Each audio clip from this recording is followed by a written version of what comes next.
안녕하세요. 안녕하세요. 오랜만에 이렇게 인사를 좀 드리는 것 같습니다. 이제 간략하게 제 소개를 조금 드리자면, 저는 한림법학원에서 2차 노동법을 강의하고 있는 이수진 노무사 변호사라고 합니다. 만나서 반갑습니다. 어, 이번에 이제 여러분들께서 이제 알고 오셨지만 그 앞에 조교님들께서 계시거든요. 그래서 앞에 여러분들도 알고 계시고 그다음에 이제 지금 화면으로 이제 보셔서 아시겠지만 이제 광고가 나간 대로 오늘 제가 여러분들께 좀 전달하고자 하는 내용은 이제 우리가 9월부터는 본격적으로 공부를 시작해야 되지 않습니까? 그래서 앞으로 여러분들께서 특히 노동법 2차 시험을 이제 잘 보기 위해서 이제 공부를 하셔야 될 텐데 하실 때 이제 가장 여러분들께서 유념을 조금 두셔가지고 그 다음에 이제 앞으로 계획도 짜셔야 되니까 공부를 어떻게 하시면 좀 좋을지에 대한 제 생각을 좀 전달해드리고 싶은 시간을 조금 마련을 하고 싶어서 오늘은 공부 방법론에 관한 얘기를 조금 전달을 해드리고 싶어요. 근데 요 부분은 제가 이제 뭐 매년 해왔던 거는 아니지만 이제 강의를 제가 지금 5년째 하고 있거든요. 이제 또 새롭게 시작하면 이제 곧 6년 차가 됩니다. 근데 매년 해온 건 아니지만 여러 번 했지만 올해는 약간 특수한 상황이 생겼습니다. 여러분들 잘 아시다시피 이제 우리가 연초부터 무슨 상황을 지금 겪고 있습니까? 지금 그쵸? 전 세계적으로 지금 코로나 바이러스가 지금 유행을 하고 있고, 그죠? 당연히 이거는 뭐 제가 뭐 말을 뭐 합니까? 당연히 이거는 우리의 일상생활뿐만 아니라 모든 걸 지금 바꿔 놓았고, 이건 당연히 우리의 수험 생활에도 여러분들께서 영향을 당연히 줄 것이기 때문에 그런 부분에 대해서 우리가 어느 정도 대비를 해야 합니다. 근데 여러분들께서는 물론 경험이 있으신 분들도 있으시겠지만 보통 지금 처음 이제 새로 본격적으로 시작하시는 분들 같은 경우에는 구체적으로 계획을 짜실 때 이런 부분을 충분히 고려하기가 조금 어려운 측면이 있으실 수도 있을 것 같아서 제가 여러분들께 적어도 간접적으로나마 여러분들께 좀 실질적으로 도움이 드릴 수 있는 될 수 있는 내용을 좀 전달해 드리고 싶어서 이렇게 조금 뭐랄까 목차에 좀 추가를 했거든요. 그래서 이 부분은 제가 철저히 이번에 2차 시험을 보신 분들 계시거든요. 29회 시험으로. 근데 이제 그거 대비하신 분들과 제가 같이 공부를 하면서 제가 정말 느낀 부분이 많습니다. 그거를 중심으로 여러분들께 조금 전달을 해드리려고 해요. 자, 그래서 보시면요. 강의는 심플하게 이제 전체적으로 이런 순서대로 진행을 할 거라고 생각하시면 되는데 제가 1번이랑 2번 사이에 한번 이제 끊을 것 같아요. 한 타임 정도를. 그래서 이제 기본적으로 가급적이면 여러분들 일단 지금 오셨고 그 다음에 클릭을 하셨으니까 처음부터 끝까지 가급적이면 완강을 조금 해주셨으면 좋겠어요. 제가 또 그렇다고 너무 길게 말씀드리지는 않을 것 같거든요.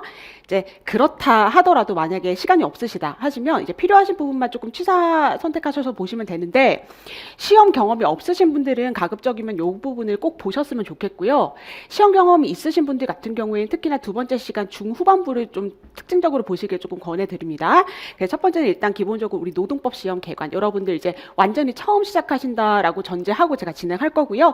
그 다음 기본적으로 여러분들 이제 학원 강의를 주로 수강을 하실 거기 때문에 학원 순환 스케줄 따라서 여러분들께서 어떻게 공부를 진행하시면 좋을지 제가 여러분들께 말씀을 드리고 여기까지 이제 기본 말씀드린 다음에 이제 이후에 제가 약간 특징별로 이렇게 여러분들께 구체적으로 실질적으로 도움이 될 수 있는 부분을 좀 준비를 해왔으니까 그렇게 진행을 한번 해보도록 하겠습니다. 자, 여러분들 제가 오늘 자료를 조금 나눠드렸어요. 그죠? 제가 이 자료를 또 열심히 만들었는데요. 제가 모든 부분을 여러분들이랑 같이 이렇게 쫙 이렇게 같이 보기는 좀 시간 관계상 어려울 것 같아서 자세히 일부러 만들었거든요. 근데 이런 자료는 여러분들 뭐 계속 당연히 보셔도 느낌이 오시겠지만 뭐 열심히 뭐 외우거나 이럴 자료 아니잖아요. 딱 지금 여러분들 한번 읽어보시면 좋은 자료니까 그냥 여러분들 집에 가셔가지고 한번 보시길 바래요. 오늘은 특징적인 것만 조금 볼게요. 자. 한 페이지 넘겨볼게요. 그래서 개요 보시면 기본적으로 이제 제 소개라든지 강의 진행 순서에 관한 내용이 나와 있는데 요거는 제가 서두에 말씀드렸으니까 이 부분은 패스하도록 하겠습니다. 자, 한 페이지 넘겨보도록 하겠습니다. 자, 가장 큰 테마는 공인노무사 2차 노동법 시험을 개관하는 내용인데 그냥 확인차 한번 쓱 한번 보는 시간을 가져보도록 할게요.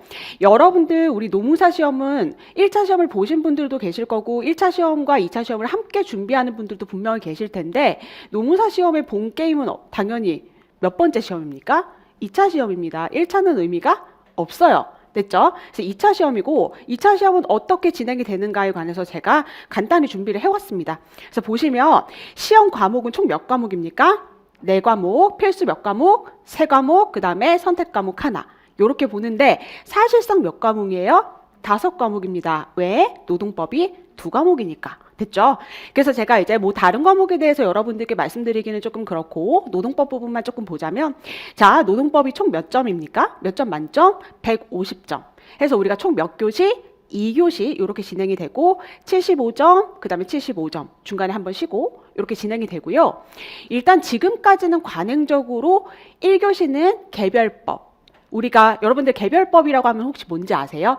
뭐 그냥 일단은 그러려니 하세요. 그죠? 이제 노동관계를 규율하는 법이 노동법인데요. 그 노동관계라 하면 여러분들께서 앞으로 노동법을 공부하실 때 크게 보면 2가지 측면으로 나눠서 보세요. 1대1 사용자와 근로자의 법률관계와 근로자 단체와 사용자 또는 사용자 단체의 법률관계를 이렇게 나눠서 보시거든요. 전자를 저는 개별법이라고 그러한 개별적 근로관계를 규율하는 법을 가지고 제가 개별법이라고 할 거고요. 후자는 제가 집단법이라고 할 거예요. 됐죠? 일단 잘 모르시겠으면 그러려니 하시면 되시고 아시는 분들은 아, 내가 아는 그거 하면서 보시면 됩니다. 됐죠? 자, 그래서 출제 범위를 보시면 이렇게 많은 법들이 있어요. 그죠? 이렇게 많은 법률을 대상으로 이렇게 여러분들께서 공부를 하셔야 되는데 이 중에서 우리가 2차 포인트에서 집중적으로 보시게 되는 부분을 제가 밑줄을 조금 쳐놨는데 그 부분들이 여러분들께서 주로 공부하시게 되실 거다. 이렇게 생각하시면 될 거예요.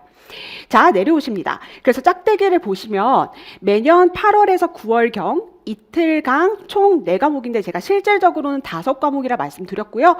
그 다음에 총 450점 만점이고요. 그 다음에 표준 점수 환산된다. 그리고 사실상 상대평가죠. 그래서 매년 300명 전후로 이렇게 선발되고 근데 이제 투입 인원이 많기 때문에 합격률이라는 게 이런 걸 여러분들께서 고려하면은 정말 열심히 공부해야겠다라는 생각이 좀 드시죠? 그죠? 자, 내려오시고 공인노무사 시험 구조에 2해 이렇게 되어 있는데 이거는 제가 2016년도인가 처음에 이제 노동법 공부방법론 특강 이렇게 준비하면서 막 열정적으로 막 만들어서 놨을 때 이렇게 막 준비했던 내용 바탕으로 버리기 아까워서 넣어놓은 거예요. 그래서 그냥 한번 보시면 됩니다. 근데 제가 여기서 여러분들께 말씀드리고 싶은 건 뭐냐면 저는 이번에 29회 시험 보신 분들이랑 같이 공부할 때 2기 때부터 제가 답안지를 다 봤거든요. 그러면서 제가 이제 대학원을 다니는 동안이어가지고 지난 2년 동안은 제가 원래 강의 초반에는 이제 인원도 당연히 많지 않았기 때문에 제가 답안지를 다 보다가 최근 2년 동안은 제가 답안지를 못 봤었어요. 그러니까 최고 답안 리스트 올라온 거 정도만 제가 보고 강의에 조금 강의 준비를 조금 더 해야 되기 때문에 못 봤다가 올해는 제가 시간적 여유가 생겨가지고 다 봤어요 답안지를. 그래서 제가 누적 부수 4,000부가 넘습니다. 아 정말 1순환까지 저기 산입하면 거의 5,000부 될 수도 있습니다. 근데 제가 이제 그거를 보면서 매주 그냥 채점 기계처럼 머신처럼 제가 봤단 말이에요. 그래서 제가 이 강의 첫 연차에 이제 제가 만들어 놓은 그림이라 그랬잖아요. 그러니까 이렇게 포함한 그림이라고 했잖아요. 정말 새삼 와닿는 겁니다. 한번 보실래요, 여러분들? 한 페이지 넘겨보세요. 제가 이거를 여러분께 꼭 강조드리고 싶어서요. 자, 첫 번째 짝대기 보세요. 논술 시험에서 마땅히 합격해야 할 자와 그 외의 자를 명확하게 구분할 수 있는 기준점은 존재하지 않습니다. 어쩔 수 없이 뭐가 작용한다고요? 운이 좌우해요. 왜냐하면 사람이 하는 일이기 때문에 완벽할 수가 없습니다. 쓰는 사람도 완벽할 수 없고 채점하는 사람도 완벽할 수 없고요. 그 다음에 이제 이렇게 채점 작업을 하는데 뭔가 투입되는 인력들이 있을 거 아닙니까? 그분들도 사람이니까 완벽할 수 없고 당연히 외적인 외부적인 요소 이런 게 충분히 작용할 수밖에 없어요. 이 소리는 무슨 소리냐면 보세요, 여러분들. 보통 1년에 2차 시험을 열심히 공부해가지고 보는 분들 제가 한 3,000명이라고 쳐볼게요. 근데 이 3,000명을 정말 순수하게 실력을 가지고 물론 여러분들 착각하시면 절대 안 되는 게 뭐냐면 여러분들이 합격하려면 시험을 잘 보셔야 되죠. 근데 그 시험을 잘 본다는 것의 의미가 뭡니까? 여러분들은 평가 대상이잖아요. 평가를 받는 분들인 거잖아요. 근데 여러분들께서 평가를 받는 대상이 뭐예요? 여러분들의 머리예요? 아니요. 여러분들은 뭘로 평가받아요? 답안지요, 답안지. 그죠? 여러분들은 물론 답안지를 잘 쓰려면 가장 중요한 게 내가 정확히 아는 거예요. 정확히 아는 게 제일 중요하긴 한데 사실 이제 시간이 점점 줄어들수록 여러분들은 꼭 뭘 생각하셔야 되냐면 급하게 공부하시는 분들께는 제가 특히 강조해드린 게 뭐냐면 답안지만 잘 쓰면 됩니다. 잘 몰라도 붙을 수 있어요. 반대로 내가 너무 잘 알아도 답안지를 못 쓰면 그거는 어렵습니다. 이해되실까요? 자, 돌아와가지고 제가 여러분들께 드리고 싶은 말씀이 뭐냐면 한 3,000명 정도 시험 본다고 칠게요. 예를 들어서. 자, 근데 이분들께서 제출한 답안지를 어떠한 기준에 의해서 등수를 한번 매겨볼게요. 정말 뛰어난 답안지를 쓰신 분이 계실 거 아닙니까? 그죠? 그걸 어떻게 평가할 건지 생각하지 마시고 그냥 1등부터 3,000등까지 한번 줄지어 볼게요. 이렇게. 그러면 사실 정의란 무엇인가 이런 측면에서 보면 여러분들 정확히 1등부터 300등까지 딱 끊어가지고 이분들 합격시켜주고 이분들 탈락하는 게 맞겠죠? 근데 제가 방금 전에도 여러분들께 말씀드렸잖아요. 제가 직접 답안지를 보면서도 정말 너무너무 느꼈던 거라고요. 이게 여러분들 붙어야 되는 분들은 정말 극히 소수라고 생각하시면 돼요. 어차피 시험이 쉽게 나오든 어렵게 나오든 결국은 정규 분포로 나와요. 점수가 딱 보고 60점, 딱 보고 67점 이렇게 나오는 게 아니라요. 법학 과목은 부분 점수의 합이거든요. 정신없이 막 점수 주고 하면 나중에 합산 딱 해놓으면 결국 정규 분포예요. 모양은 뭐 차이가 있을 수 있죠. 난이도에 따라서. 그리고 그 정규 분포라 하면 여러분들 당연히 어디에 모여 있다는 소리예요. 한 요 중간 어디쯤에 물론 이 위치도 달라질 수 있는데요. 대충 여기 어디쯤에 사람들이 정말 오밀조밀 막 모여 있다고요. 이건 사실입니다. 저는 정말 점수로 변별력을 많이 주려고 점수를 막 팍팍 주고 해도 결국 여러분들 오신 김에 저기 옆에 삼순환 마지막 그 모의시험 성적표 막 이렇게 붙어 있거든요. 그거 한번 구경하고 가세요. 보면은 사람들이 다 등수가 몇 점 차이로 나뉘냐면 0.5점, 1점 차이로 나뉘어요. 근데 제가 그 문제를 6개를 나눠 채점했거든요. 합쳐놓으면 그래요. 즉, 이 소리는 여러분들 여기 가운데 있는 분들은 뭐가 좌우한다? 운이 좌우한다. 됐죠? 그래서 이걸 받아들여야 하고요. 그럼 여러분들은 시험을 친 입장에서 결과를 기다리면 당연히 운이 따라주길 기도해야겠죠. 근데 여러분들 지금 뭐 하는 입장이에요? 공부하는 입장이니까 여러분들은 이거 딱 보면 무슨 생각하셔야 되죠? 나는 여기에 들어가면 안 되겠다. 여러분들 여기 들어가면 안 돼요. 여러분들은 어디에 들어가는 걸 목표로 공부해야 됩니까? 여기 들어가야 돼요. 이분들이 무슨 시험 문제가 어떻게 나오든지 무조건 합격하는 분들이에요. 어떻게 쓰든지 간에. 되실까요? 공부하는 과정에서 여러분들께서는 여기에 들겠다라는 걸 꼭 목표로 삼고 독하게 하셔야 돼요. 독하게. 됐죠? 그거를 제가 이제 서두에 여러분들께 이제 약간 동기부여하는 측면에서 말씀드리려고 하다가 조금 길게 말씀드렸는데 어쨌든 이 부분을 너무 강조드리고 싶습니다. 자, 그래서 첫 번째 그 짝대기 우리 한번 읽어봤고요. 두 번째 짝대기 한번 보세요. 이것도 제가 방금 전에 이제 지나가듯이 말씀드렸는데 또한 여러 문항의 점수 합산으로 당락이 당연히 결정될 수밖에 없습니다. 방금 전에 말씀드렸죠? 그리고 그 합산한 점수는 결국 1점, 0.5점 이렇게 차이가 나더라. 됐죠? 그래서 나머지 읽어보시면 될 것 같습니다. 자, 그래서 노무사 시험의 특징 한번 쭉 보세요. 다수자가 탈락하고 소수가 붙어요. 떨어뜨리는 시험이에요. 붙이는 시험이 아니라. 그 다음 두 번째, 전문성을 확인하는 시험인데 모든 문제를 부족함이 없이 써야지 안심이 되는데 사실 이거 어렵습니다. 어려워요. 올해 같은 문제도 여러분들 물론 누구나 예상하는 문제들일 순 있어요. 근데 과연 누가 그 파견법에서 그 최신 판례라든지 아니 산재보험법 쟁점 여러분들 그걸 처음 본 분들은 안 계세요. 그 공부하는 과정에서 한 번쯤 다 보셨단 말이죠. 근데 그거를 어떻게 잘 풀어내는가는 또 다른 문제인데 이런 걸 여러분들께서 고민을 하신다고 하시면 공부 방향성을 어떻게 잡으셔야 되는가. 과목별로는 다 다르지만 저는 항상 순환별로 이제 강조드리는데 법학 과목에서 특히 노동법 과목에서는 여러분들께서 최대한 남들이 한두 개씩 빼먹는 거를 안 빼먹는 걸 목표로 여러분들께서 좀 공부를 하셨으면 좋겠다. 뛰어나게 잘하려고 한다기보다는. 그게 다소간에 내 입장에서는 조금 부족하게 썼다고 하더라도 다른 사람들이 다 빼먹을 때 내가 그걸 최대한 안 빼먹도록 공부를 하면 상대평가란 말이에요. 됐죠? 그렇게 여러분들께서 방향성을 조금 잡으셨으면 좋겠습니다. 자, 그다음에 내려오시고 문항별 출제 목표는 이제 당연히 붙어야 될 사람을 추려야 되기 때문에 상위권 변별력을 높이는 데 채점이 이루어진다라고 생각하시면 되고요. 채점은 당연히 키워드 위주 채점인데 키워드 여러분들 판례 암기하실 때 꼭 체크하셔야 되는 부분이지만 요건 너무 지엽적으로 지금은 안 들어가고 요 정도만 제가 강조해 드리고요. 그다음 내려오시고 어느 정도 양측의 필요성은 있다라고 되어 있는데 이거는 제가 나중에 답안 작성하는 과정에서 이제 뭐 좀 디테일하게 말씀드리는 부분이니까 넘어가도록 하겠습니다. 자, 내려오시고 3번. 운에 맡기는 그룹이 되지 않으려면 당연히 어떻게 해야 될까요? 답은 나왔어요, 여러분들. 제가 아까 어떻게 하자 그랬어요?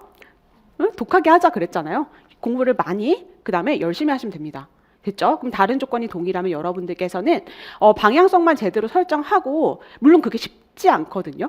근데 제가 오늘 뒤에도 이제 생동차 분들이나 생유예 분들, 그러니까 공부기간 짧은 분들 같은 경우에 꼭 강조해드리고 싶은 것 중에 하나인데, 다른 조건이나 환경은 똑같다 생각하시면 돼요. 1년이면 물론 쉽지 않긴 하지만 합격선을 충분히 상회하는 수준의 공부 절대량을 채우는 데는 전혀 부족함이 없습니다. 자신감을 꼭 가지시길 바래요.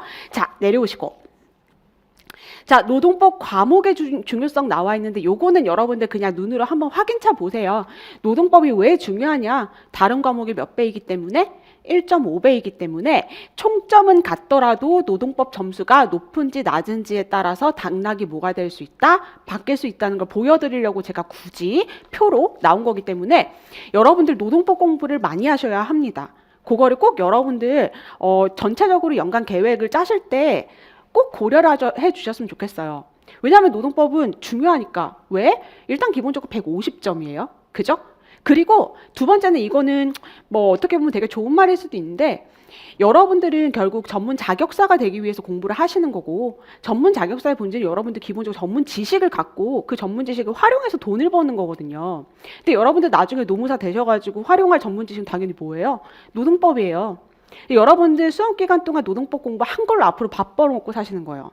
그래서 저는 다른 과목도 당연히 중요하지만 노무사 과목에서 노동법 제대로 공부해야죠. 그래서 여러분들 앞으로 1년 전체 이렇게 스케줄 짜실 때 다른 과목 100을 공부할 거면 노동법은 적어도 당연히 200을 공부하셔야 됩니다.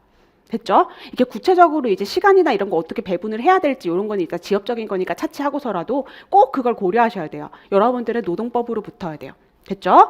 자, 그래서 요 정도 말씀드리고요. 자, 5페이지 넘어가 보도록 할게요.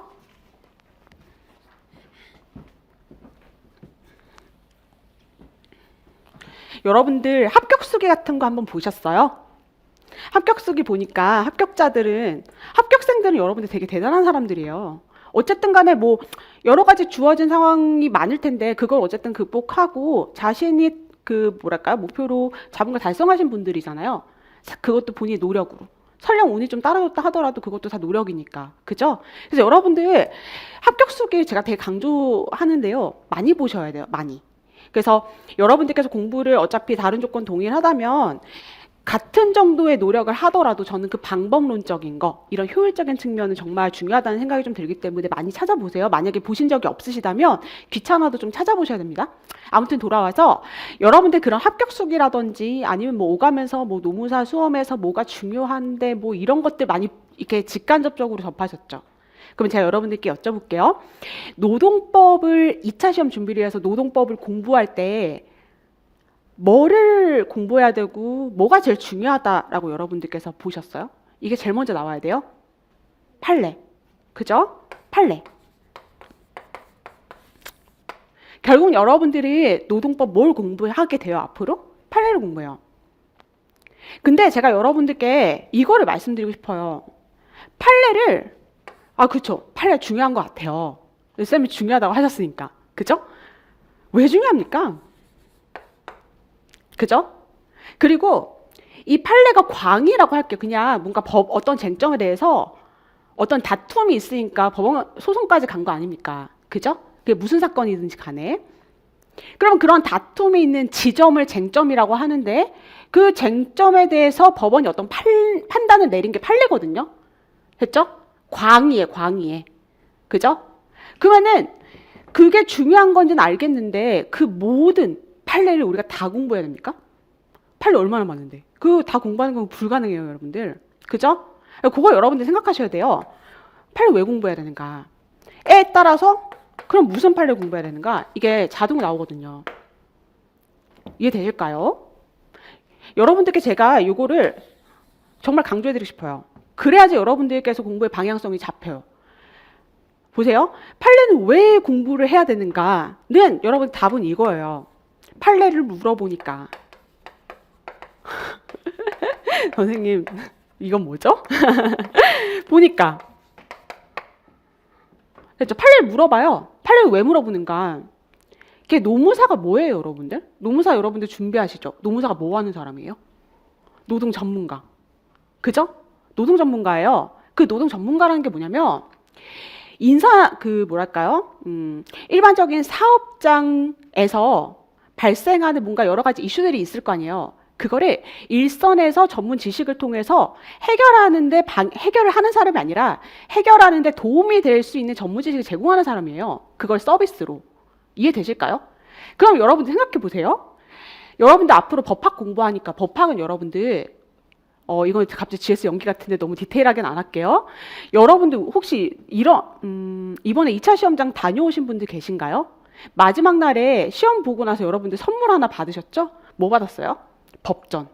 우리나라도 뭐가 있는 나라예요? 법전이 있는 나라예요. 그죠?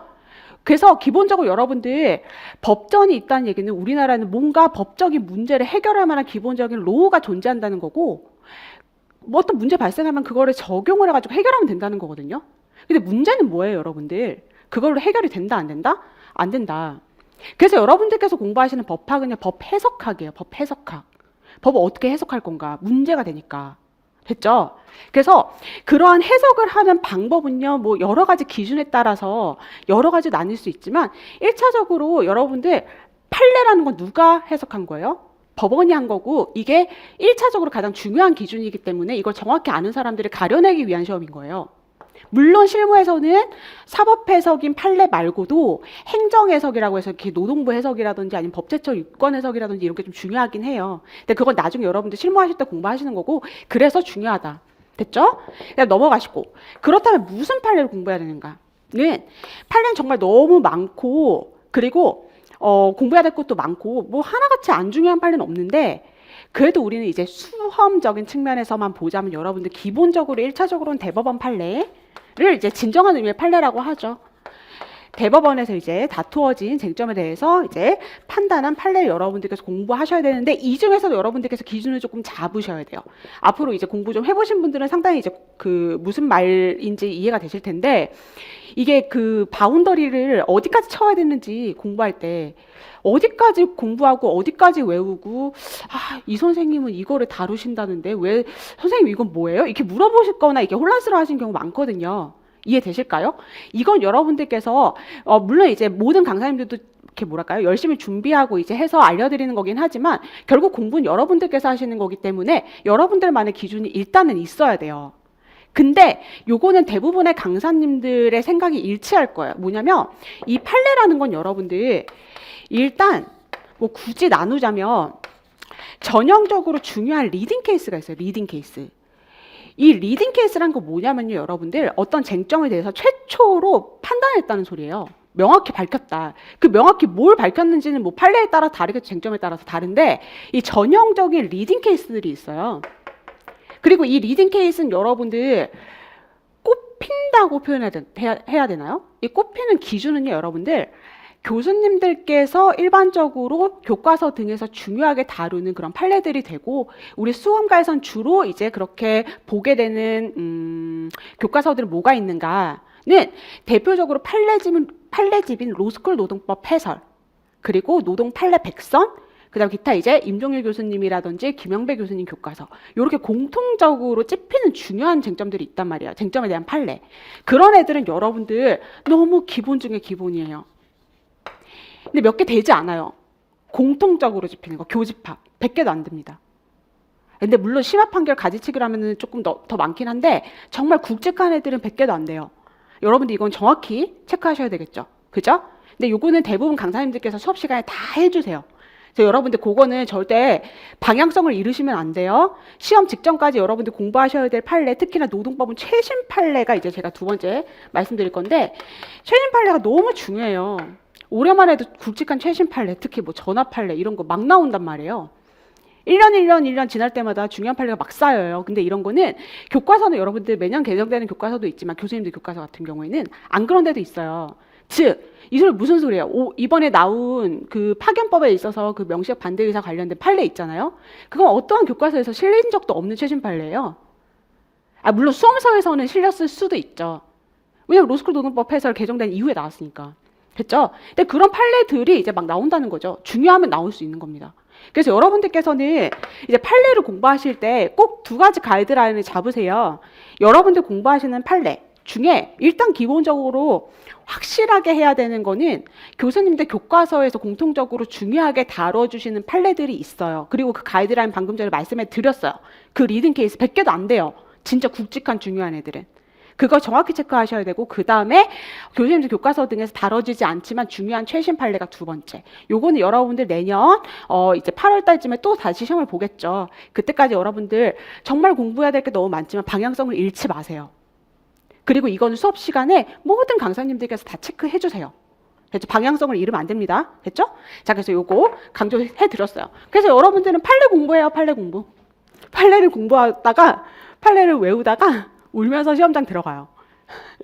근데 제가 여러분들께 이렇게 미리 써놨는데 GS 연기부터 선생님 판례 중요하고 답안지 판례를 물어보니까 판례를 써야 되니까 그럼 판례를 이제 외우면 되겠네요. 판례 몇 개입니까? 한 200개? 그럼 전 지금부터 200개의 판례를 달달달달 외워보도록 하겠습니다. 이렇게 공부 방향을 설정하시는 분들이 계십니다. 근데 저 그거 딱 봐도 느낌이 오시죠? 뭐 할 것 같아요? 잔소리 할 것 같죠? 그죠? 제가 이제 공부 방법을 조금 말씀드려 보도록 할게요. 자, 그래서 제가 일단, 중요한 포인트는 다 말씀드렸고, 그 밑에 이제 그 개관한 내용이니까 간단하게 언급만 해드리고 넘어가도록 할게요. 자, 노동법 시험 출제 경향 나와 있는데요. 제가 판례를 물어본다 그랬고, 판례를 물어보는 유형에 대해서 이제 두 가지를 설명을 해드릴 거예요. 자, 동그라미 1번에 뭐라고 나와 있습니까? 사례가 나와 있고, 단문이 나와 있죠. 사례라는 건 여러분들께서 일단 직관적으로 떠오르는 그 의미가 그거예요. 뭐냐? 사실관계를 막 줘요. 그리고 그 안에 뭔가 여러분들이 써야 되는 거를 숨겨놔요. 근데 그 숨겨져 있는 게 좀 드러나 있게 숨겨져 있는 경우가 있고, 좀 찾아야 되게 숨겨져 있는 경우도 있을 수 있는데, 어쨌든 사실관계를 주고 풀라고 하는 문제가 있고요. 두 번째는 뭐가 있냐면 그냥 이거 써라라고 문제를 대놓고 주는 경우가 있어요. 자, 그게 밑에 보세요. 제가 체크 표시해가지고 논점 추출형 예시, 논점 제시형 예시, 그 다음에 설명형 예시 이렇게 나와 있는데 설명형 예시를 먼저 한번 보세요. 이게 우리 소위 말하는 단문이라 그래요. 자, 보세요. 23회 2교시 2문 어떻게 나와 있어요? 그냥 쓰래요. 그러면 쓰면 돼요. 그럼 여러분들 이 문제는 우리가 잘은 모르지만 이런 문제는 잘 풀려면 어떻게 하면 되겠어요? 판례를 그냥 외우면 되겠죠. 그죠? 근데 여러분들 위에 보세요. 위에. 논점 추출형, 논점 제시형. 요걸 합쳐가지고 제가 사례형이라고 할 거예요. 지금 딱 박스 안에 보니까 뭐가 막 나열되어 있어요? 사실관계가 나열되어 있죠. 그럼 여러분들 보세요. 한번 쭉 읽어보세요. 무슨 느낌이 오세요? 이건 일단 뭘 써야 되는지를 일단 찾는 게 중요할 것 같지 않아요? 그죠? 근데 논점 추출형 한번 보세요. 논점 추출형. 이거야말로 뭘 써야 되는지 찾는 게 가장 중요해요. 제일 마지막에 문제를 보세요. 노동법상 모든 쟁점을 적시하고 간략히 설명하시오. 쟁점을 잡아야 돼요. 근데 밑에 논점 제시형 보세요. 이거는 사실관계를 주고 질문 자체는 명확하게 드러내줘요. 그럼 여러분들께서 요거를 조금 잡아가지고 이제 잘 쓰면 되겠죠. 근데 이 사례형 문제는 그럼 어떻게 풀어야 되는가? 이거는 지금 시작하는 단계에서는 너무 디테일하게 고민할 필요는 없어요. 아직까지는. 됐죠? 물론 요거는 이제 정규 순환해서 이제 각 강사님들별로 이제 주시겠지만 여러분들은 지금 답안을 어떻게 써야 되는가? 뭐 첨삭이 중요하다던데 이런 거 고민 전혀 하실 필요가 없어요. 됐죠? 그래서 이렇게 나오는구나 라고 생각을 하시고요. 지금 현재 여러분들 특히 우리 노동법 시험 같은 경우에는 논점을 제시합니다. 문제에서 뭘 물어봐요. 그럼 여러분들은 그 물어본 거에 대해서 쓰면 됩니다. 근데 문제에서 물어본다고 해서 100% 다 주진 않고 그 안에서 쟁점을 조금 잡긴 해야 돼요. 아무튼 그렇구나 라고 생각하시고 내려오세요. 자, 그래서 동그라미 2번은 제가 지금 여러분들께 말씀드렸어요. 판례 중심의 문제가 출제되는데 이제 지금 최근 경향에는 한 2년에 한 번 정도 꼴로 이제 단문도 나올 수는 있는데 그냥 사례를 준비하시면 됩니다. 됐죠? 사례가 나온다 생각하시면 돼요. 올해도 전부 다 사례가 나왔죠. 근데 올해 시험 문제는 특징이 있어요. 작년과 조금 다른 특징이 있죠. 올해 시험 보신 분들 계신가요? 올해 시험 문제 딱 받고 제일 처음에 느꼈던 거는 뭐냐면 문제가 너무 길어요. 문제가 길다는 거는 기존에 한 요만큼 나왔을 것 같으면 이 문제가 사실관계 이만큼 준다는 소리예요. 근데 여러분들 생각해 보세요. 시간은 아직 이렇게 구체적으로 생각 안 해보신 경우도 있으실 텐데 우리 노동법 1교시에 75점이거든요. 그러면 그거는 75분 동안 써야 돼요. 근데 75분 동안 문제를 3개를 쓰셔야 되고 절대적으로 여러분들께 써야 되는 페이지 수는 한 12페이지 내외라 생각하시면 되거든요. 그럼 여러분들 직관적으로 느낌이 오시죠? 어떻게 75분 동안 요거를 다 읽고 그 어떻게 12페이지를 채워야 되지? 한 생각을 하신단 말이에요. 이해되실까요? 그래서 이거 여러분들 이제 지금부터는 이제 시험 출제경이 조금 경향이 바뀌었다라기보다는 약간 여러분들께서 포인트를 조금 약간 방향을 틀어야 될 필요성이 있는 거죠. 이 사실관계가 어떻게 나오기 시작했다? 작년에도 재작년에도 이미 풍부하게 나왔지만 올해는 더 풍부하게 나왔다. 그 소리는 문제를 읽을 시간이 더 늘어났다. 답안지를 쓸 수 있는 시간이 줄었다. 그리고 여러분들 포섭이 뭔지 아직 잘 모르실 거예요. 포섭에 좀 더 신경을 써야 한다. 근데 포섭은 지금 고민하지 마세요. 됐죠? 그냥 그러려니 하죠. 그러려니. 그래서 여러분들께서 약간 방향성을, 공부 방향성을 작년에 혹시 공부하셨던 분들께서 지금 요걸 듣고 계신다면 앞으로 나중에 이제 연습하실 때 약간 포인트를 다르게 이제 여러분들께서 문제를 좀 풀고 답안을 작성하는 연습을 하셔야 될 필요성이 좀 커졌다는 거죠. 그거를 말씀을 드리고 싶습니다. 그래서 일단 고러려니 하고 여러분들 보시고 넘어갑니다. 그래서 제가 이 부분을 지금 첫 번째 짝대기에 별표로 해가지고 정리를 해놨어요. 특히 최근 기출의 경우에는 뭐가 풍부하게 제시된다? 사실관계. 그래서 문제를 푸는 데 있어서 일단 의미 있는 사실을 추려내야 돼요, 여러분들께서. 그리고 그걸 어떻게 써먹어야 되는지 일단 충분히 고민해야 되고 그 다음에 이제 답안 작성 시 포섭, 특히 논증을 어떻게 해야 되는가 그것도 치밀하게 해야 되거든요. 그걸 좀 더 여러분들께서 잘 하셔야 된다. 그걸 고민을 하셔야 된다는 거 말씀드리고 자 밑에는 그냥 한번 보세요. 자 넘어갑니다. 자 그래서 이제 개관 거의 마무리하고 이제 순서별로 빨리 들어가도록 할게요. 자 노동법 공부 방향 설정 한번 볼게요. 공부 방향 설정. 자, 요거는 여러분들 제가 앞에서도 약간 스포했는데 연기 때부터 판례 200개를 내가 외우겠다. 물론 결과적으로는 그게 이제 올바른 방향일 수는 있는데 판례를 외우기만 하는 공부는 정말 지양해야 됩니다. 이제 공부하실 때 여러분들은 인풋이랑 아웃풋을 구별하셔서 공부를 이제 하셔야 돼요. 인풋과 아웃풋. 제가 그냥 입력이랑 출력 부분을 나눠서 여러분들께 설명해 드릴게요. 여러분들 혹시 논술 시험 같은 거 보신 적 있으세요? 이게 뭐 약간 뭐 사회과학 이런 쪽 전공하셨거나 뭐 하시면 대학교 뭐 이렇게 중간기말고사에서 이렇게 뭐 써라 이런 거 여러분들 이렇게 경험해 보신 적 있으시죠? 근데 이제 그게 그런 쪽 특히 뭐 경영학이나 이런 게 학부에서 보는 게 법학 과목이랑 기본적 공부 방법이 완전히 동일한지는 모르겠는데 여러분들 그런 거 말고 일반적으로 시험 보시는 건 유형은 대부분 객관식일 거예요. 아니면 단답형. 일반적으로. 그런 특수한 경우가 아니면. 우리 하다못해 수능도 객관식을 보잖아요. 그죠?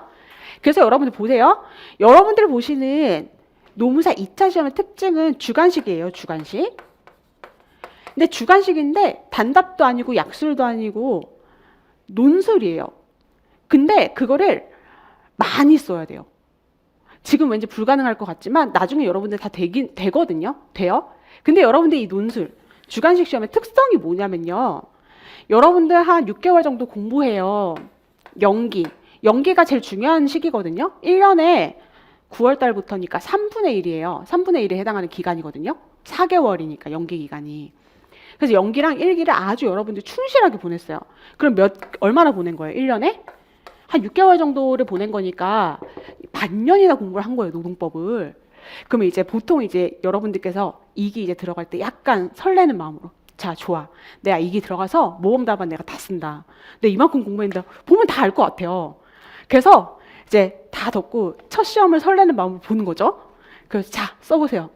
그러면 여러분이 이제 그때부터 선생님 면담이 필요합니다. 그러면서 막 이제 막 연락을 주시는 거예요. 이게 무슨 일이냐면 여러분들 공부를 안 한 게 아니거든요. 연기나 일기 동안 계속 책을 봤겠죠. 정상적으로 공부했으면 적어도 5번 보셔야 됩니다. 그 정도는 당연히 보세요. 그럼 여러분들 그렇게 보시면 객관식 문제 드리면 거의 100점 맞아요. 판례 물어보면 제대로 공부했다는 전제하에. 근데 쓰라 그러면 못 써요. 이해되실까요? 그래서 여러분들 이제 공부 방법을요, 그냥 판례를 외우는 거, 그리고 제가 제일 마지막에 또 잔소리 넣어놓은 거 있는데, 단순히 인강을 많이 보는 거, 강의를 많이 듣는 거, 보는 거, 그건 공부가 아니에요. 그거를 여러분들이 소화하는 과정이 필요하거든요. 이해되실까요? 그거에 대한 공부 방법 여러분들 계속 공부하셔야 되는데, 그거를 저는 이제 이걸 나눠서 설명을 해드리고, 요 과정을 계속 반복해야 된다고 저는 생각을 하거든요. 그리고 이걸 반복하는 그 본질, 저는 이제 메타인지라는 표현을 쓰고요. 메타인지가 정말 중요하다고 저는 생각해요. 메타인지라는 표현 아세요? 여러분들 이제 논술 시험 준비하실 때, 우리 노무사 2차 시험 준비하실 때 메타인지가 정말 중요하다고 저는 강조를 드리고, 이거의 의미를 좀 설명해 드릴게요. 메타인지는 뭐냐면 내가 뭘 모르고 내가 뭘 아는지를 내가 아는 게 메타인지예요. 그러니까 내 상황이 어떤지를 내가 객관적으로 아는 게 메타인지를 생각하시면 돼요. 그래서 이 메타인지의 개념은 여러분들 뭐 신체에 대한 메타인지, 생활 습관에 대한 메타인지, 뭐 여러 가지 측면에서 메타인지를 여러분들께서 이제 뭐랄까요, 개념을 굳이 적용을 하자면 볼 수도 있겠지만, 좁은 의미에서 학습의 의미에서 이 메타인지 측면으로 보자면 여러분들 특히나 노동법 공부할 때 보면 다 아는 것 같아요. 근데 덮어놓고 써봐라 내지는 덮어놓고 말해봐라 그러면 못 쓰고 말도 못해요. 그거는 모른다는 소리예요. 이해되시죠? 그래서 여러분들이 어떻게 보면은 시험 직전까지 계속 이거를 통해 가지고 최대한 발견하는 거예요. 내가 뭘 모르지? 내가 뭘 알고 있다고 착각하는 거지? 이걸 계속 반복을 하는 과정에서 여러분들께서 지식이 좀 더 단단해지고 여러분들의 것이 되고, 그게 또 답안 작성을 또 잘하는 측면으로 나오게 되고, 그렇게 되는 거거든요. 그래서 여러분들 이거 꼭 나눠서 생각을 하시고요. 단순히 책을 나는 10회독을 하겠다, 나는 인강을 한 과목에 2가지 선생님 과목을 한번 들어보겠다, 아니면 단순히 선생님 한 과목인데 이거 강의 한 3번 듣겠다, 이거는 여러분들 공부 방향에서 조금 잘못 잡은 거예요. 제대로 해야 돼요. 제대로. 이해되실까요? 자, 그래서 그 부분을 제가 써놨어요. 자, 보세요. 자, 그래서 인풋 측면이라고 해서 제가 로마자 1번 이렇게 넣어놨고, 그다음에 로마자 2번 보면은 아웃풋 측면이 이렇게 나왔고, 로마자 1번과 2번을 여러분들께서는 반복하셔야 되고, 그것의 목적은 제가 메타인지라 그랬어요. 그죠? 자, 그러면 인풋은 어떻게 해야 되고 아웃풋은 어떻게 해야 되는지 한번 설명을 조금 드려볼게요. 인풋 보시죠. 인풋은 여러분들 제가 이것도 분류를 2가지를 해놨는데, 일단 당연히 여러분들 공부할 때 방금 전에 여러분들 뭐 공부하게 된다 그랬죠? 판례 공부해야 된다라고 말씀드렸죠. 그래서 이 판례, 특히 이 판례에 법리를 어떻게 공부하는지에 관해 공부를 해야 되는지에 대해서 제가 이렇게 써놨는데, 요거는 지금 말씀드려봤자 여러분들한테 남는 게 없어요. 그냥 공부를 실제로 할 때 구체적으로 요거는 요렇고 요거는 요렇고 요런 거는 요렇게 하면 좋고 요건 요렇게 하면 좋다라고 해야 나중에 여러분들께서 오시거든요. 그래서 이거는 근데 제가 그냥 안 쓰기도 좀 뭐해가지고 그냥 남겨놓은 건데, 그냥 그러려니 하고 한번 보세요. 됐죠? 그래서 법리 공부는 그냥 이렇게 하는구나. 근데 여러분들 법리는 최대한 뭐 해야 됩니까? 이해해야 돼요. 이해.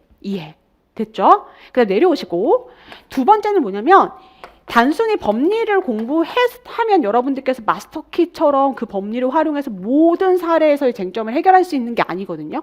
여러분들은 이 법리를 뭘 통해서 공부를 하셔야 되냐면 사례를 통해서 공부를 하셔야 돼요. 특히나 이 사례 같은 경우에는 여러분들 리딩 케이스라는 표현을 제가 아까 썼죠. 어떤 특정 사실관계에서 특정 쟁점에 대해서 왜 대법원이 이렇게 판단을 했는가에서 단순한 그 판단 법리만 여러분들께서 공부하시는 게 아니라, 어떠한 사실관계에서 이런 법리를 대법원이 제시를 했는데 그래서 결론이 어떻게 났지? 그래서 이 사실관계에 약간 투입해서 공부를 한다고 할까요? 그게 조금 필요하거든요. 왜냐하면 우리 시험에서 나오는 사례는 대부분 그러한 사건들이 뭐가 돼서 나오기 때문에, 모티브가 돼서 나오기 때문에. 그러한 사례가 없으면 사례 문제를 만들기가 힘들어요. 이해되실까요? 그래서 여러분들께서 이제 이것도 공부 좀 하셔야 되는데, 이건 여러분들 판결 이유를 막 외우고 사실관계를 막 암기하고 이렇게 하시는 게 아니라 이 법리가 어떻게 적용이 됐는지를 여러분들께서 최대한 이해하는 측면에서 공부를 하시는 게 필요하고, 요 중요한 리딩 케이스 등은 가급적 기본 이론 과정에서 모두 정리가 돼야 돼요. 단순히 법리만 외워가지고 사례를 잘 풀고 포섭 연습을 해서 시험장 들어가는 거는 끝났어요. 이제 여러분들 사례 공부해야 돼요. 되셨어요? 근데 이거는 여러분들, 저 같은 경우에는 1기 때 해요. 연기 때는 조금 해요. 연기 때는 조금 하고 한 40% 정도 하고요. 1기 때는 최신 판례 담아가지고 하는데, 그래서 저는 이제 작년까지만 해도 연기랑 2기의 방점을 조금 뒀다면 지금 조금 분산해서 여러분들께 1기의 강조 너무 드리고 싶어요. 이때 미리 다 안 털어놓으면 여러분들 3기 때 너무 힘들어요. 이해되실까요? 그래서 여러분들 꼭 사례 공부하셔야 된다는 점 말씀드리고요. 나머지는 한번 읽어보시길 바래요. 자, 넘어갑니다.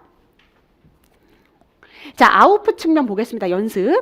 연습은 여러분들 기본적인 답안 작성 방법은 나중에 해요. 지금 할 거 절대 아니고요. 보통은 이제 한 12월에서 1월달 넘어갈 때부터 이제 슬슬 시작하시거든요. 그때 가서 여러분들 충분히 고민하시면 되시고, 그 다음에 케이스 문제는 지속적으로 써보는 연습이 필요한데, 여러분들 여기서 연습은요, 진짜 연습이 아니에요. 연습 트레이닝보다는 여러분들 핵심은 어디 있다? 메타인지에 있어요. 메타인지. 시험만 잘 보면 돼요. 학원에서 보는 모의 시험 큰 의미 없어요. 여러분들은 결과적으로 뭘 잘 봐야 되기 때문에 저기 실제 시험을 잘 보는 게 중요하죠. 학원 시험 잘 봐봤자 그거 아무것도 의미 없어요. 그래서 여러분들 앞으로 혼자서 뭐 스터디를 하든 혼자서 쓰든 학원에서 모의 시험을 보든 그건 전부 다 뭘 위한 거예요? 메타인지를 위한 거라 생각하세요. 시험장 들어가기 전까지 부족한 부분을 보완해야 될 거 아닙니까? 그죠? 그 측면에 여러분들께서 방점을 더 두셔서 공부하셨으면 좋겠어요. 자, 이렇게 해서 이제 개관했고요. 간략하게 이제 제가 거의 중요한 포인트는 다 말씀드렸기 때문에 순환별로 공부 어떻게 해야 될지 정도만 여러분들께 간략히 말씀드리고 잠깐 쉬었다가 이후 이제 저걸로 들어가도록 하겠습니다. 자, 8페이지 한번 보실까요? 순환별 기본적인 공부 방법 이렇게 나와 있는데, 우리의 목표 부분을 한번 보세요. 요거는 제가 서두에 말씀드렸어요.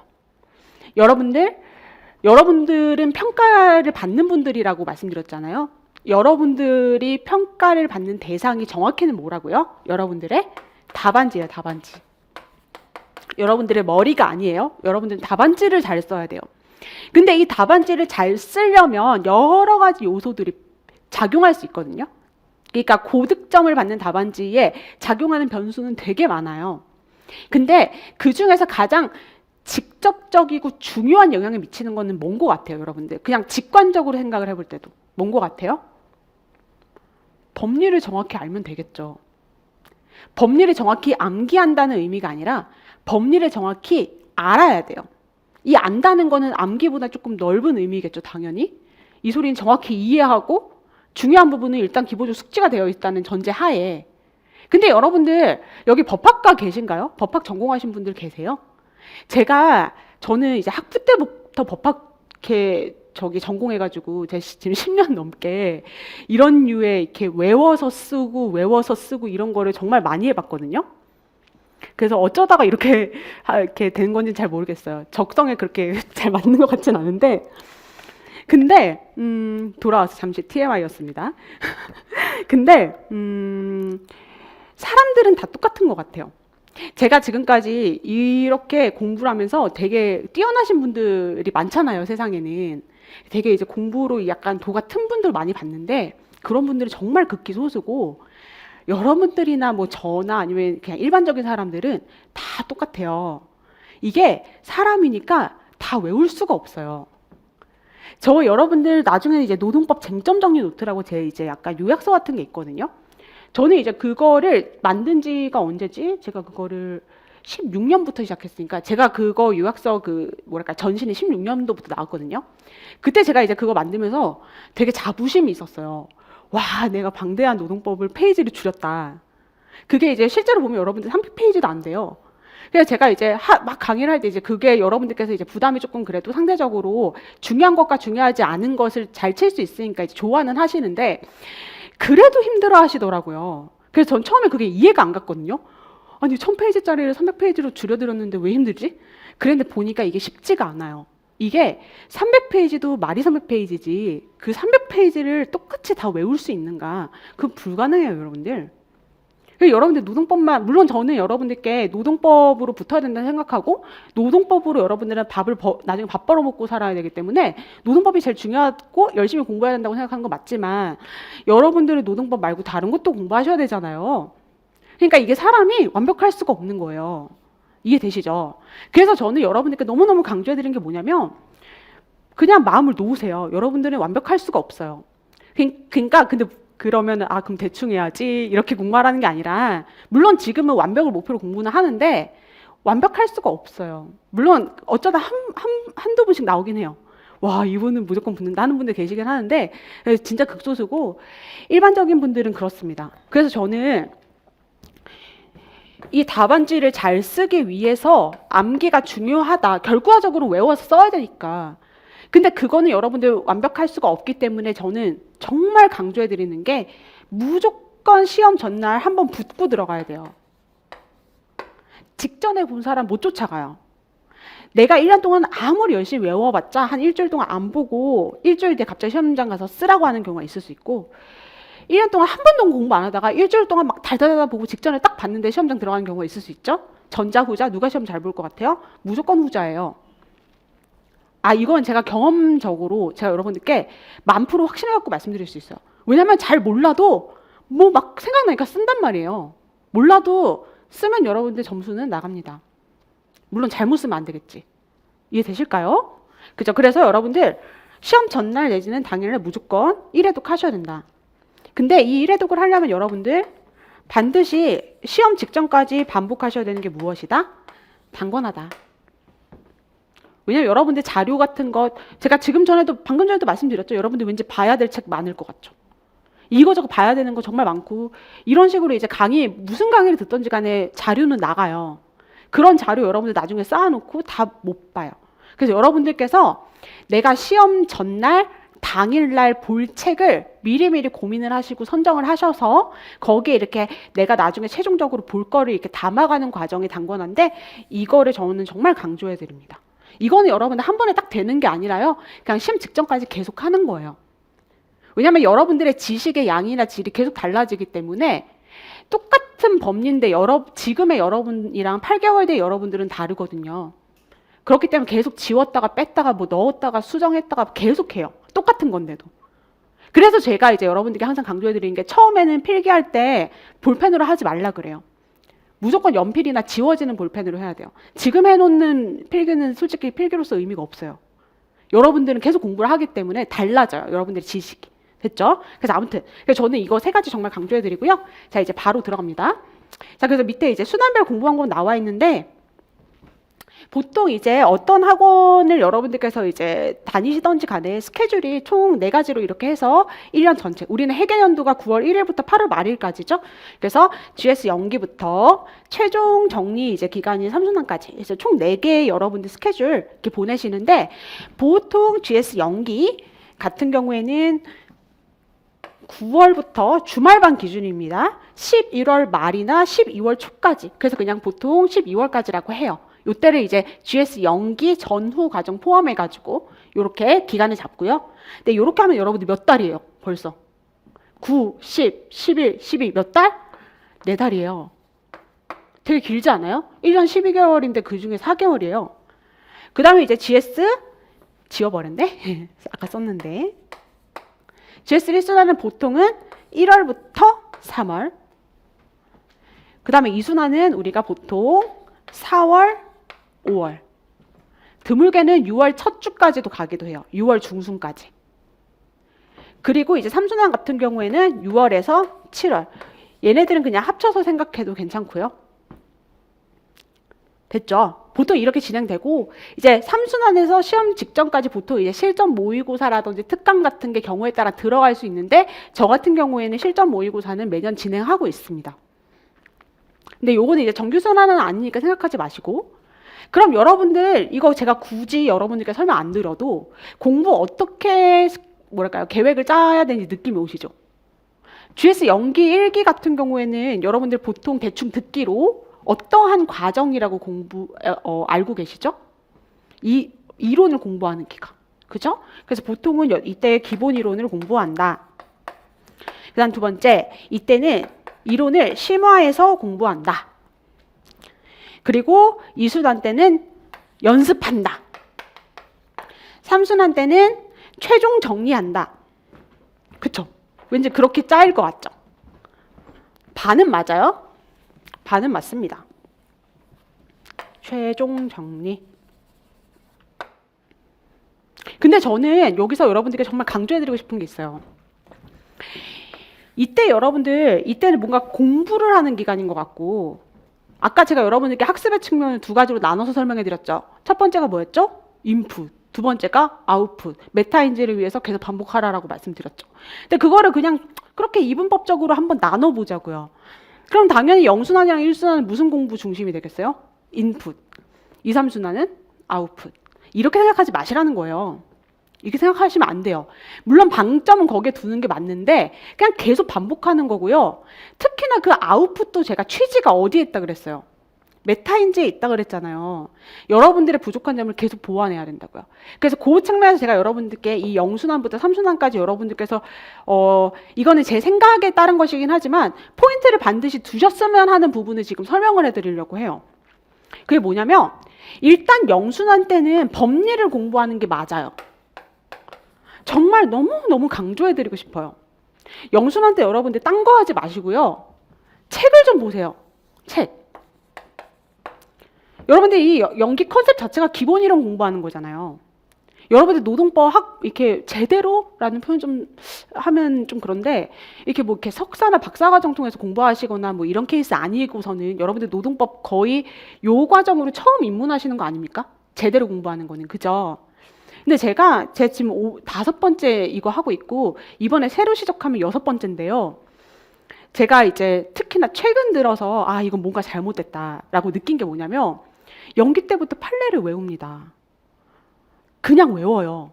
그래서 판례를 외우는 스터디를 해요. 그래서 오늘 하루에 5개. 그래갖고 오늘 책을 좀 읽고 해야 되는데 판례를 그냥 외우는 거죠. 5개를. 그리고 그 다음날 쓰는 거예요. 그럼 잘 쓰겠죠. 당연히. 그럼 여러분들 판례 그렇게 쓰고 오후에 또 뭐 해요? 내일 5개 써야 되는 판례를 또 외우겠죠. 그렇게 여러분들께서 이 시기를 그냥 보내요. 그럼 여러분 생각해 보세요. 9월 달에 맨날 5개씩 외운 판례 8개월 뒤에 생각날 것 같아요? 아니요. 그렇게 공부 절대 하시면 안 돼요. 그 다음 두 번째. 선생님 사례가 중요하다는데요. 지금도 사례집을 조금 보면서 답안을 한번 써볼까요? 그러면서 첨삭이 중요하다던데 저는 첨삭해 주실 분을 찾았습니다. 그러면서 답안지를 막 쓰면서 막 스트레스 받아요. 선생님 왜 안 써지죠? 답안지가 2페이지밖에 안 나오는데요.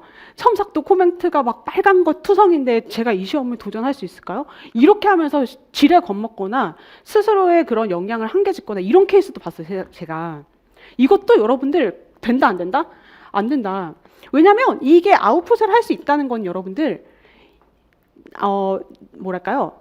아웃풋을 할 거리가 있을 때 아웃풋을 하는 거예요. 인풋이 없는데 아웃풋을 어떻게 합니까? 그러니까 공부를 안 했는데 지금 이제 마음이 급하니까 이해는 가요. 왜 그러는지. 근데 답안 작성 연습은요. 여러분들 연습은 공부가 됐을 때 하는 거예요. 그래서 제가 여러분들께 너무너무 강조해드린 게 뭐냐면 제가 지금 위에 별표도 쳐놨는데 이제 갑자기 갑자기 잔소리가 돼버렸어. 이 별표 이렇게 제가 해놨는데 1년 전체적으로 봤을 때 가장 중요한 시기가 0순환이에요. 그래서 이 0순환 때 여러분들께서 필요한 공부 절대량의 적어도 절반 이상은 다 해놓는다 생각하셔야 되고 그건 여러분들 철저하게 이해를 기반으로 두고 공부하셔야 돼요. 그리고 철저하게 이해를 기반으로 하려면 여러분들께서 공부를 어떻게 하셔야 되냐면 당연히 지울게요. 책을 읽어야 돼요. 여러분의 힘으로 강의의 도움을 좀 받아서 조급해하지 마세요. 남들은 쓴다던데 남들은 판례를 외운다던데 남들은 로스쿨 노동법 해서 리딩 케이스를 뽀갠다던데 선생님 제가 통합노동법 지금 이렇게 그냥 읽고 나면 남는 것도 없는 것 같은데 이렇게 마음 편한 공부하면 될까요? 의심하지 마세요. 여러분들의 힘으로 책을 유일하게 느긋하게 음미하면서 찬찬히 읽을 수 있는 처음이자 마지막 시기입니다. 너무 강조해드리고 싶어요. 이거를 기본적으로 잡아두시고요. 이후에 하는 것들은 전부 다 무조건 부수적인 거예요. 이거를 잘 하기 위해서 하는 거예요. 암기를 위한 암기는 절대 지양하세요. 그렇다고 제가 연기 기간에 판례 암기 무조건 하지 마세요. 이건 아니에요. 제 취지가 잘 전달됐을까요? 이게 오늘 순환별 공부 방법 설명해드리고 싶은 것 중에서 제일 중요한 거. 오늘 요거 하나는 꼭 얻어가세요.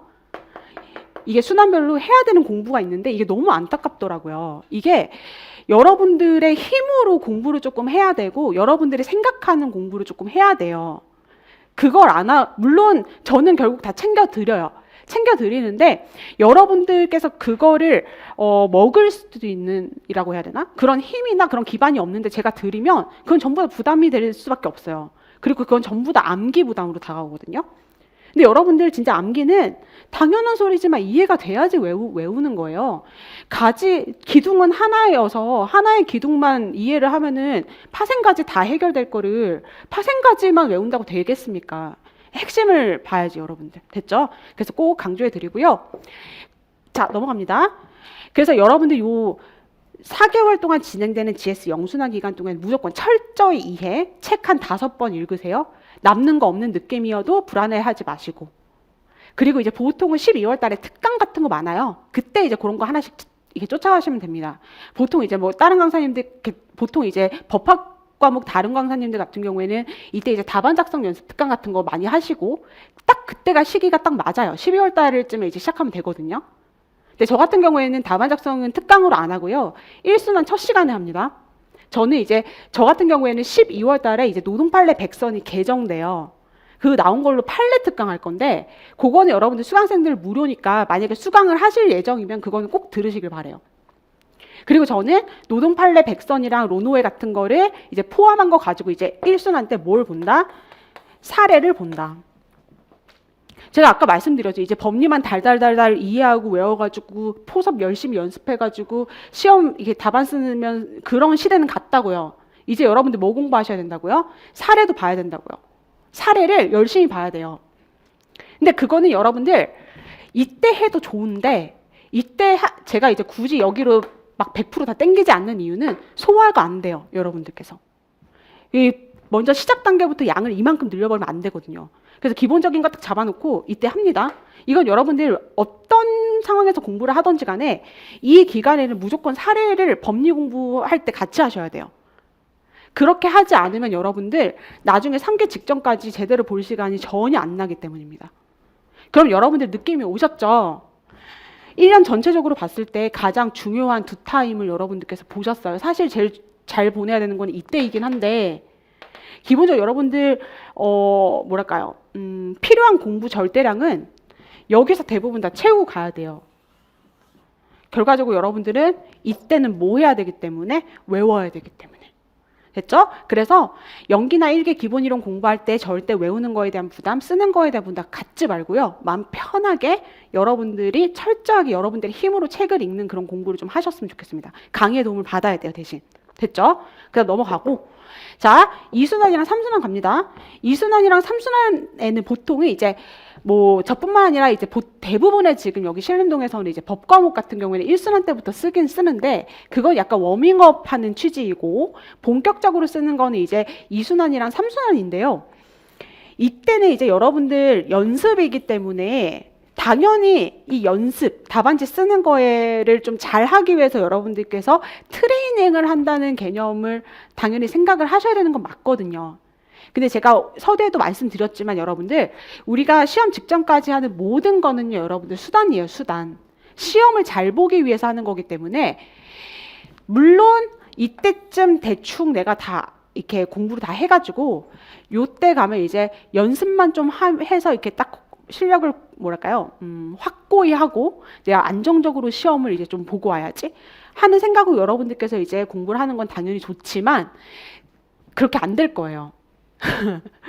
그렇게 되는 분들이 많지가 않아요. 거의 안 돼요. 그래서 여러분들 지금은 그냥 그러려니 하시는데 나중에 가시면 이 말이 되게 와닿으실 건데요. 그냥 시험 직전까지 여러분들은 완성이 안 돼요. 그러니까 그런 거에 대한 스트레스를 받지 마세요. 그냥 차라리 틀리는 게 낫다, 잘 못 쓰는 게 낫다라고 생각하시면 돼요. 잘 쓰는 것보다 차라리 못 써서 어디 이렇게 부딪혀 보는 게 훨씬 남는 게 크거든요. 그래서 요때는 여러분들 연습이라는 것 고유의 의미에다가 이렇게 컨셉을 두시지 마시고요. 넓게 보면은 제가 가장 서두에 강조해드렸던 메타인지 그 측면을 여러분들께서 생각하시면서 부족한 부분이 있는지를 최대한 발견해서 그거를 채운다. 답안은 시험 직전쯤 가면 대부분 어느 정도는 쓰거든요. 그렇게 생각하시길 바래요. 됐죠? 그래서 이런 식으로 여러분들께서 순환을 좀 잘 보내셔라 하시고, 그리고 제가 왜 3순환은 별이 하나고 2순환이 별이 3개냐면 이게 이제 경험상 저도 그렇고 제가 이제 많은 수험생들을 보면서 이제 경험상 느낀 게 뭐냐면 시험이 임박한 한 달, 2달 전쯤 가면 새로운 거 입력하는 게 되게 힘들어요. 새로운 걸 받아들이는 게 되게 힘들거든요. 그래서 사실상 필요한 기반은 요 3순환 시작하기 직전까지 그냥 끝낸다라고 생각하셔야 돼요. 3순환 때는 그냥 기존에 가지고 있는 걸 좀 확실히 하는 거지 이게 늘리는 게 아니에요. 됐죠?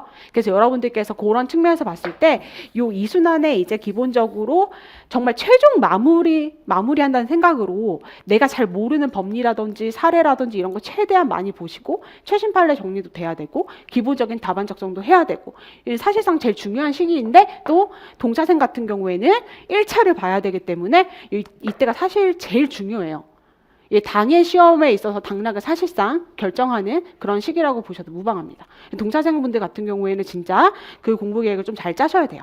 자, 요렇게 제가 연간 순환 스케줄에 따라서 그 컨셉을 어떻게 잡아야 되는지 여러분들께 대략적으로 설명해 드렸고요. 이제 잠깐 쉬었다가 이제 구체적으로 어떻게 저런 상황에서 공부를 해야 되는지 제가 좀 전달을 해 드리도록 할게요. 10분 뒤에 다시 시작하도록 하겠습니다.